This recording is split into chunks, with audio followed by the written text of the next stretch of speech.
मेरा ऐसा मानना है, और मेरा ही नहीं सभी संतों का, भक्तों का, वैष्णवों का यही मानना है कि कथा केवल वही सुन सकता है जिसके चित्त पर मनमोहन चिपक गए हों, और जिसके हृदय में अभी तक ठाकुर नहीं चिपके यानी नहीं बैठे, वो कभी कथा का आनंद नहीं ले सकता। कथा में आ भी जाए, हो सकता है भाग्योदयेन बहुजन्म समर्जितेनम, भाग्यों के उदय हो और अचानक से आपको कथा का लाभ मिल जाए, कथा सुनने को मिल जाए, पर कोई गारंटी नहीं है। जब तक प्रभु की कृपा ना हो तब तक आपको उस कथा में आनंद नहीं आएगा, क्योंकि जिसका मन भोगों में लिप्त है वो हरि को महाराज हरि में रस नहीं आ सकता। हरि में रस तब आएगा जब हरि की कृपा हो, प्रभु की कथा में रस तब आएगा। तो कल हम सभी श्रवण कर रहे थे कि नारद बाबा बड़े उदास मन से, दुखित होकर के, क्योंकि उन्हें सनकादिक ऋषि आज मिले हैं उनके कष्ट को निवारण करने के लिए, और जब चारों ऋषियों ने नारद जी को उदास मन से देखा तो पूछा, कथम ब्रह्मंदिन मुखा कुत्सित चिंता तुरा भवान। हे देवर्षि, आप हमारे भाई हैं, हम सभी सत्व गुण संपन्न ब्रह्मा जी के पुत्र हैं।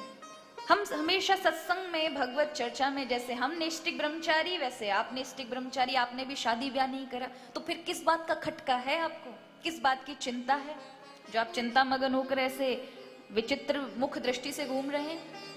नारद जी ने कहा क्या बताएं, बस पूछो मत, बस चिंता में है। उन्होंने कहा संसारी की चिंता तो समझ आती, पर एक बाबा जी की चिंता, जाकू ठाकुर जी को ही नाम स्मरण करना चाहिए, चिंतन करना चाहिए, वाकू काय की चिंता, वाकू काय को खटको। जब आग्रह करके पूछा अपनी चिंता बताएं, तो ले चलते हैं नारद जी अपनी चिंता के उस मुख्य कारण पर। और इस विषय को, इस प्रसंग को, क्योंकि आपने कई बार उसको सुना होगा, लेकिन ये विषय आज आप बड़े ध्यान से सुनिएगा, बड़ा चिंतनीय विषय है और आज की परिस्थिति को देखने का विषय है। नारद जी ले जाते हैं कि मैं भारतवर्ष में भ्रमण करने के लिए सत्यलोक से नीचे उतरा, और जब गया बड़े बड़े तीर्थों में तो अत्याचार थे हर जगह। शयाल को बुद्धिदायक का लोग कन्याओं का विक्रय करने लग गए हैं, कलह होता है गृहस्थ जीवन में, धर्म के नाम पर पाखंड हो रहे हैं, भक्ति जैसा दिखता है पर भक्ति नहीं है। अशांत वातावरण में मैं श्री धाम वृंदावन निकल आया, बड़े आनंद के साथ भगवान की ब्रज बीथियों में, जहां प्रभु ने सुंदर सुंदर लीलाएं की है, वहां घूम रहा था, मन को बड़ा अपार आनंद था। ये ब्रज वही है जहां मैंने ध्रुव को भेजा था तपस्या करने के लिए, ये ब्रज वही है जिस पर ठाकुर जी ने अपनी समग्र लीलाएं की हैं, ये ब्रज वही है जो स्वयं प्रभु ही अपने शरीर के रूप में यहाँ प्रकट हैं। ये ब्रज नहीं, भगवान का शरीर है। ये वही ब्रज है जिस पर भगवान ने अनेकानेक युगों में आकर के लीलाएं की हैं। ऐसे ब्रज धाम को देखकर नारद जी बड़े प्रफुल्लित हो गए, लेकिन उनका क्लेश और बढ़ गया जब एक स्त्री को रोते हुए देखा। उनके आनंद में माने किसी ने बाधा डाल दी, विघ्न डाल दी। अचानक उनकी दृष्टि गई तो देखा एक स्त्री अपने समक्ष दो बूढ़े बूढ़े बाबाओं को देखकर रो रही है। उसके दोनों गोदी पर सिर रखकर दो वृद्ध पड़े हुए हैं, उन वृद्धों को देख करके वो रोए जा रही है। नारद जी ने सोचा ये कौन है, क्या इस कन्या के पिता हैं, कौन है, पूछना चाहिए।